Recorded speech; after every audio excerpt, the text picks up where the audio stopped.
تو بلوچ جو تھے لڑنے میں بڑے اسٹرانگ تھے، عمانیوں کے بڑے اچھے دوست تھے. اس میں مجھے یہاں پہ آ کے بڑی حیرت ہوئی جب میں نے یہ دیکھا. میں نے کہا یار یہ تو بلوچ ہی ہے. تو اس نے کہا جی ہاں آپ بلوچ گیلری میں جا رہے ہو. یہ تو یہ دیکھیے یہ بلوچ گیلری ہے. اب بلوچ گیلری کا یہاں پہ ہونے کا کیا مقصد ہے؟ وہ اس لیے کیونکہ عمانیوں نے یہاں پہ پرتگالیوں پہ جو حملہ کیا تھا تو تب وہ بلوچوں کو لے کے آئے تھے.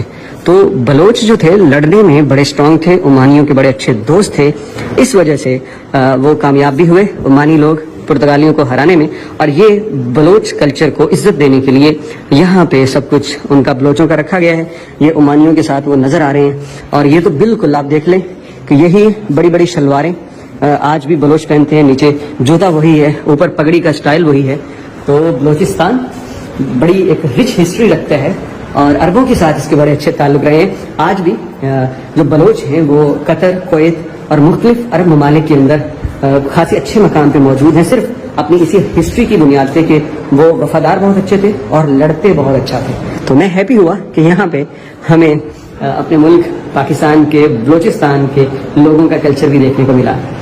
ویسے تو یہ بہت بڑا قلعہ ہے لیکن ہمیں بھوک لگ رہی ہے تو ہم اس کو وائنڈ اپ کر رہے ہیں، جلدی جلدی دیکھ رہے ہیں. تو یہاں پہ آپ کو دکھا دیں کہ یہ نیچے جو راستہ جا رہا ہے یہ انڈین اوشن سے جو سپلائی آتی تھی اس کو اوپر قلعے میں لانے کے لیے یہ راستہ استعمال ہوتا تھا. اور وہاں پہ وہ میرے پیچھے اوپر کی جانب اگر جائیں تو وہاں پہ آپ کو دوسری طرف بیٹل گراؤنڈ نظر آتا ہے جو کہ عمانیوں اور پرتگالیوں کے درمیان لڑائی کی جگہ ہوا کرتا تھا. یہاں پہ پرتگالی روکا کرتے تھے عمانیوں کو اندر آنے سے. یہاں سے کھڑے ہو کے پہلے ہم ویڈیو ریکارڈ کر رہے تھے تو اس کے اوپر یہ بیٹل گراؤنڈ ہے. یہاں پہ دیکھیے کئی توپیں رکھی ہوئی ہیں جو حملہ کرنے کے لیے استعمال ہوتی تھی. اور ابھی یہ جو موجودہ توپیں ہیں یہ برٹش کی جانب سے رکھی گئی ہیں، جو گورے تھے انہوں نے یہ رکھی. اور یہاں پہ ایک ٹاور ہے، واچ ٹاور. اور یہاں پہ آپ کو دکھاتے ہیں دشمن پہ نظر رکھنے کے لیے سولجرز یہاں بیٹھا کرتے تھے اور یہاں سے تمام طرف نظر ہوتی تھی. پھر یہاں سے بھی کوئی ہٹ بھی نہیں ہوتا تھا نا، اس کو ڈر نہیں ہوتا تھا کوئی چیز مجھے مار دے گی. اور یہ دیکھیے تو یہاں سے تمام اطراف پہ نظر رکھی جاتی تھی. میں چلتا ہوں نیچے. اور یہ تو توپ کے لیے بھی ایک جگہ تھی، تھوڑی سی موومنٹ تھی. اور اس کے بعد آپ یہ دیکھیے یہاں سے جو بحری جہاز جاتا اس پہ حملہ کیا جاتا. اور آپ کو ایک انٹرسٹنگ بات بتاؤں کہ یہاں پہ اس سمندر کے نیچے 5 عمانی اور ایک پرتگالی جہاز یہاں پہ نیچے ڈوبا ہوا ہے. اس کی کچھ باقیات نکالی گئی، وہ یہاں موجود ہیں.